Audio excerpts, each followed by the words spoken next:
il serait exagéré de prétendre que Mason Greenwood est bien accueilli dans son propre pays. L'attaquant britannique a été contraint de quitter son environnement après avoir été mêlé à de graves controverses en dehors du terrain.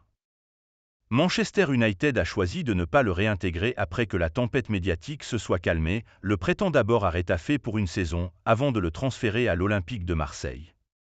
En Premier League, aucun club n'a manifesté un intérêt marqué pour récupérer un joueur qui, il n'y a pas si longtemps, était perçu comme l'un des plus prometteurs du football mondial. Depuis qu'il a été écarté, Greenwood n'a pas eu l'opportunité de représenter l'équipe nationale anglaise, qui est déjà bien fournie en attaquants talentueux. Il est fort probable que le joueur portant le numéro 10 à Marseille ne revienne jamais sous les couleurs des Trillions, mais pourrait bien revêtir celle d'une autre nation.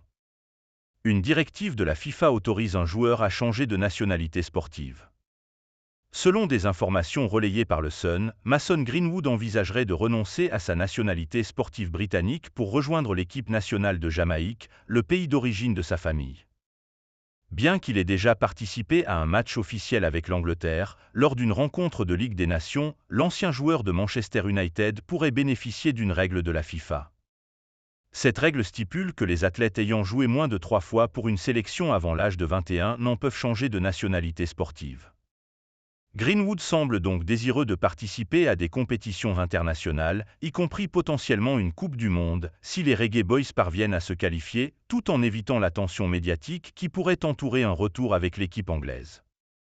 La Fédération anglaise de football aurait déjà pris connaissance des documents indiquant que Greenwood envisage de modifier sa nationalité sportive. Il semble donc que ce ne soit qu'une question de semaines avant que cette démarche ne soit officialisée. En attendant l'évolution de ce dossier, le joueur, qui a marqué 2 buts lors de son premier match officiel avec l'EM le week-end dernier contre Brest, 1-5, sera de nouveau sur le terrain dimanche pour affronter le Stade de Reims, marquant ainsi ses débuts au Stade Orange Vélodrome.